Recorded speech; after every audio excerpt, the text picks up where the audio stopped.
नमस्कार दोस्तों, आप सभी का स्वागत है गुरुजी जी के स्टडी यूट्यूब चैनल पर। और दोस्तों, आज हम बात करने वाले हैं भारत का सर्वोच्च न्यायालय यानी कि सुप्रीम कोर्ट। क्या है सुप्रीम कोर्ट और भारत का सर्वोच्च न्यायालय के संबंधित कौन सा है महत्वपूर्ण टॉपिक, और इसके संबंध में कौन सा जो जीके का सवाल है दोस्तों वो पूछा जाता है। इन सभी पर आज इस वीडियो में हम ज्ञान से जानेंगे। तो करते हैं चर्चा भारत का सर्वोच्च न्यायालय सुप्रीम कोर्ट ऑफ इंडिया। अनुच्छेद 124 के भाग 1 के तहत भारत का यानी भारतीय संविधान निर्दिष्ट करता है कि भारत में सर्वोच्च न्यायालय में एक यानी कि भारत का सर्वोच्च न्यायालय में भारत का मुख्य न्यायाधीश तथा भारत के मुख्य न्यायाधीशों को मिलाकर 31 न्यायाधीश होने चाहिए। यानी कि दोस्तों, अनुच्छेद 124 का भाग 1 क्या निर्दिष्ट करता है? भारतीय संविधान में निर्दिष्ट ये करता है कि भारत में सर्वोच्च न्यायालय में एक मुख्य न्यायाधीश और 30 अन्य न्यायाधीश यानी कुल मिलाकर 31 न्यायाधीश हैं। उच्चतम न्यायालय की स्थापना, गठन, आधिकारिकता शक्तियों में विनिमय संबंधी विधि निर्माण की शक्ति भारतीय संसद को प्राप्त है। यानी कि दोस्तों, अगर देखा जाए तो उच्चतम न्यायालय की स्थापना करना, इसकी गठन करना, इसकी आधिकारिक शक्तियों में फेरबदल करना, ये सभी कार्य किसके हैं? भारतीय संसद के हैं। ऐसा सवाल पूछा जा सकता है। इसके न्यायाधीशों की नियुक्ति राष्ट्रपति के द्वारा की जाती है। उच्चतम न्यायालय का न्यायाधीश बनने के लिए न्यूनतम आयु सीमा निर्धारित नहीं की गई है, परंतु अवकाश ग्रहण की आयु सीमा 65 वर्ष निर्धारण की गई है।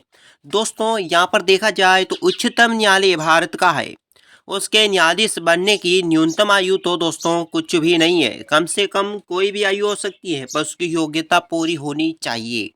और उसके अवकाश ग्रहण यानी 65 वर्ष के बाद न्यायाधीश कोई भी व्यक्ति नहीं रह सकता, नहीं कोई बन सकता है। इसमें दूसरी बात यहाँ पर फेरबदल में देखते हैं तो न्यायाधीशों की यानी कि सर्वोच्च न्यायालय है, उसमें न्यायाधीशों की नियुक्ति कौन करेगा? तो दोस्तों, राष्ट्रपति है जो सर्वोच्च न्यायालय के मुख्य न्यायाधीश की नियुक्ति करता है। देखते हैं आगे। भारतीय न्यायपालिका के शीर्ष पर सर्वोच्च न्यायालय को भारत का संविधान में बनाए रखने का सबसे ज्यादा अधिकार है। नागरिकों के अधिकार और स्वतंत्रता की रक्षा करने का अधिकार है। विधि नियम को मूल्यों को बनाए रखने का अधिकार है। इसलिए हमें हमारे संविधान के संरक्षण के रूप में जाना जाता है। भारतीय संविधान संघ न्यायपालिका के शीर्षक यानी कि यहाँ पर देखते हैं दोस्तों कि भारतीय जो न्यायपालिका है उसका शीर्ष स्थान पर कौन माना जाता है? सर्वोच्च न्यायालय को माना जाता है जो न्याय करता है। इसको बनाए रखने के लिए दोस्तों न्याय जैसे नागरिक है भारत के, उनको कुछ अधिकार दिए गए हैं, उन्होंने कुछ स्वतंत्रता की रक्षा के लिए कुछ अधिकार दिए गए। तो हमारे हर तरह के हित को देखते हुए हर अलग अलग तरीके के अधिकार हमें दिए गए हैं। ठीक है, इसके बाद यहाँ पर हमें भी दोस्तों संविधान की संरक्षण रखना चाहिए और इस न्यायालय की व्यवस्था को बनाए रखना चाहिए।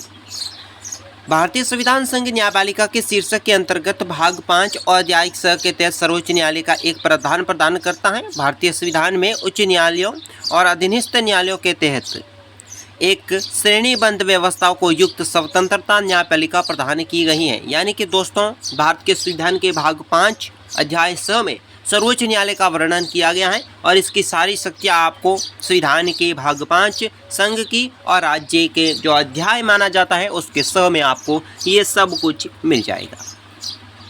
अब बात करते हैं सुप्रीम कोर्ट की संरचना। सुप्रीम कोर्ट है, इसकी संरचना किस प्रकार है और इसकी किस प्रकार व्यवस्था है, क्या न्यायाधीश क्या करते हैं, सब कुछ इस वीडियो में हम जानने वाले हैं। चलिए, अनुच्छेद 124 के भाग 1 के तहत, अनुच्छेद कौन सा? 124 भाग कौन सा? 1 के तहत भारतीय संविधान निर्दिष्ट करता है। भारतीय संविधान क्या निर्दिष्ट करता है? संविधान के अनुच्छेद 124 के भाग 1 के तहत भारतीय संविधान निर्दिष्ट करता है कि भारत में सर्वोच्च न्यायालय में भारत का मुख्य न्यायाधीश तथा भारत के मुख्य न्यायाधीश को मिलाकर 31 न्यायाधीश होने चाहिए। यानी कि एक भारत का मुख्य न्यायाधीश होगा सर्वोच्च न्यायालय का और 30 अन्य न्यायाधीश, यानी कुल मिलाकर कितने न्यायाधीश होते हैं? 31। अनुच्छेद 124 के भाग 2 में निर्दिष्ट करता है कि सर्वोच्च न्यायालय का हर नागरिक राष्ट्रपति से परामर्श के बाद राष्ट्रपति द्वारा लिखित और मुहर लगी अधिपत्र के साथ राज्य में सर्वोच्च न्यायालय उच्च न्यायालय के न्यायाधीशों की नियुक्ति किया जाता है। यानी कि दोस्तों ध्यान रख लेना, भारत का राष्ट्रपति किसके परामर्श पर? सर्वोच्च न्यायालय के सभी न्यायाधीश अनुमति देते हैं राष्ट्रपति को कि उच्च न्यायालय के जितने भी न्यायाधीश हैं उनकी नियुक्ति किस प्रकार करनी है, उच्च न्यायालय के मुख्य न्यायाधीश के पद पर कौन बैठेगा, किसकी पदवर्ती करनी है, ये सब निर्णय कौन लेता है, राष्ट्रपति के साथ मिलकर सर्वोच्च न्यायालय के जितने भी न्यायाधीश होते हैं वे सभी। आगे देखते हैं, यहाँ कॉलेजियम प्रणाली यानी अदालतों में न्यायाधीश की नियुक्ति करने की पद्धति का अनुसरण किया गया है, जिसे 3 न्यायाधीशों के मामलों के रूप में जाना जाता है। भारत में मुख्य न्यायाधीश एवं सर्वोच्च न्यायालय के 4 वरिष्ठ न्यायाधीश, उच्च न्यायालय का 1 मुख्य न्यायाधीश, उच्च न्यायालय के 2 वरिष्ठ न्यायाधीश होते हैं। इस प्रणाली में मुख्य न्यायाधीश की सहमति के साथ ही वरिष्ठ न्यायाधीश की एक आम सहमति से निर्णय की मांग करता है। हालांकि पारदर्शी की कमी, नियुक्ति की देरी के कारण एक नया अनुच्छेद 124A संविधान में सम्मिलित किया गया। यानी कि दोस्तों, सर्वोच्च न्यायालय का मुख्य न्यायाधीश, सर्वोच्च न्यायालय के अन्य न्यायाधीश मिलकर, राष्ट्रपति मिलकर न्यायालय के 4 वरिष्ठ न्यायाधीश, मुख्य न्यायाधीश, उच्च न्यायालय के 1 मुख्य न्यायाधीश, उच्चतम न्यायालय के 2 वरिष्ठ न्यायाधीश की नियुक्ति करते हैं। पर इसमें दोस्तों समय की कमी के कारण ये सहमति होने में बहुत देरी हो जाती है, जिसके कारण हमारे संविधान में अब अनुच्छेद 124A को जोड़ा गया है। क्या है? 124A। इसके तहत राष्ट्रीय न्यायाधीश या राष्ट्रीय न्यायपालिका नियुक्ति आयोग, जिसे कहते हैं NJSC, में अनिवार्य रूप से मौजूदा प्रव संशोधित संविधान में न्यायाधीशों की नियुक्ति के लिए कॉलेजियम प्रणाली को नई प्रणाली के साथ प्रतिस्थापित किया गया है। यानी कि दोस्तों ध्यान रख लेना, अनिवार्य रूप से देखा जाए तो मुख्य न्यायाधीश है भारतीय संविधान संशोधन करने में, जिसमें कॉलेजियम प्रणाली के तहत कुछ नई प्रणालियों को जोड़ा गया है। अब बात करते हैं राष्ट्रीय न्यायपालिका नियुक्ति आयोग, यानी कि राष्ट्रीय न्यायपालिका जो न्यायाधीश होते हैं उनकी नियुक्ति करता है। अन्य न्यायाधीशों की नियुक्ति कौन करता है, किस प्रकार की प्रणाली चलती है, तो इसमें भी महत्वपूर्ण सवाल पूछे जा सकते हैं। तो आगे देखते हैं। भारत के मुख्य न्यायाधीश यानी सभापति 2 वरिष्ठतम सर्वोच्च न्यायालय के न्यायाधीश केंद्र कानूनों और न्याय मंत्री प्रधान न्यायाधीशों, भारत के प्रधानमंत्री और विपक्ष दल के नेता मिलकर बनी समिति को नामित 2 प्रतिष्ठित व्यक्ति होते हैं, जो दोस्तों भारतीय संविधान को चलाते हैं। भारत के जो संविधान है, भारत का न्यायालय है, वो सब कुछ भारत के मुख्य न्यायाधीश, प्रधानमंत्री, मंत्रिपरिषद, राष्ट्रपति सब मिलकर चलाते हैं। आयोगों के क्या कार्य है, किस प्रकार अपना कार्य करेगा?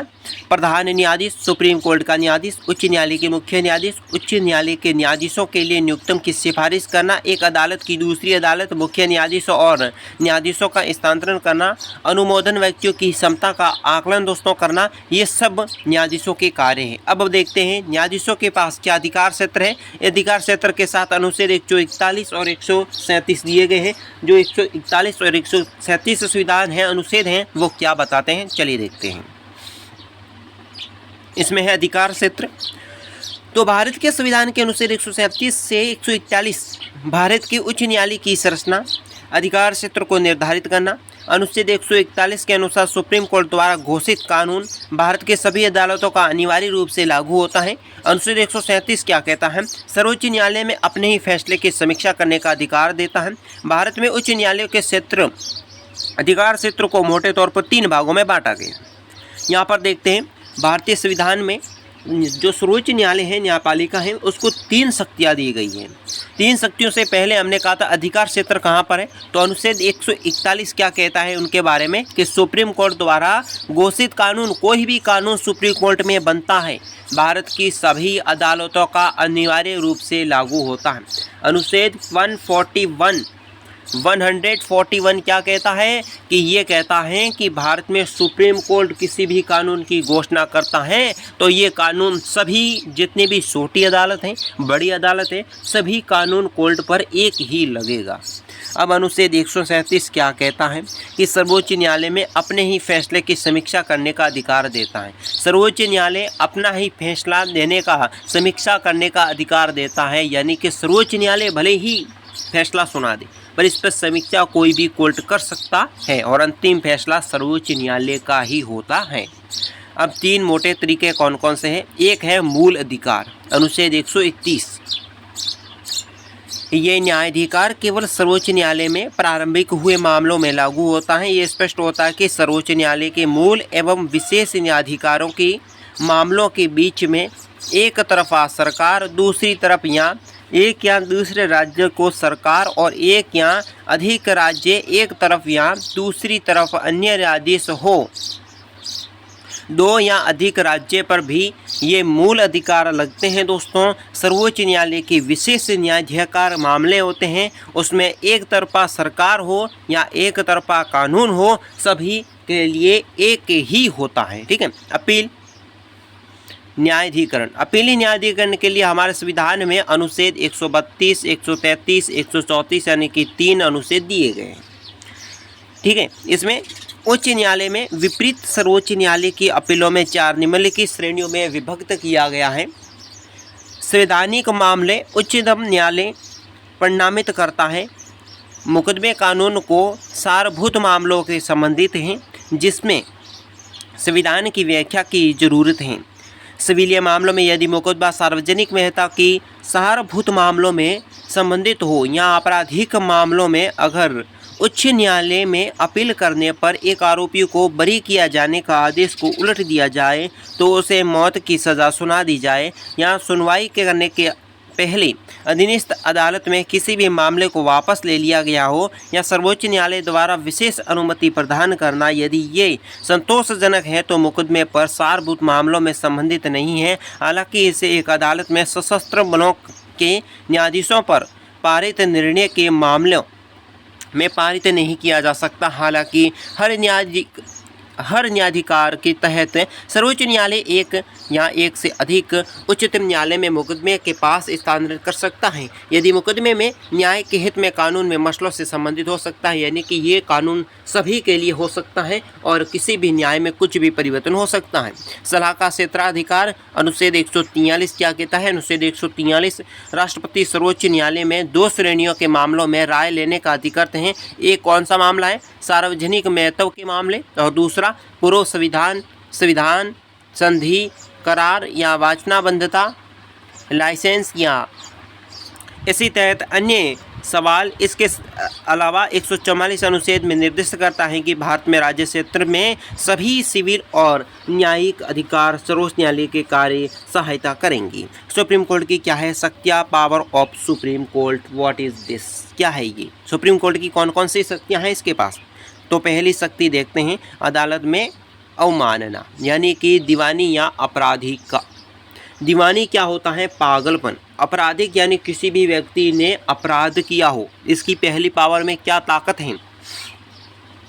अदालत की अवमानना करने पर 6 महीने के लिए साधारण कारावास 2000 रुपये तक का जुर्माना करने का अधिकार, यानी कि सर्वोच्च न्यायालय का कोई भी जो भी दोस्तों मामला सुनाते हैं कि 2 व्यक्तियों के बीच में झगड़ा है, कहा कि 2 व्यक्ति आपस में घर न जाए, अगर वो व्यक्ति उसके घर जाता है तो ये होगी अवमानना। ठीक है। तो अवमानना करने पर 6 महीने का कारावास हो सकता है, 2000 रुपये तक का जुर्माना भी ये एक अधिकार है।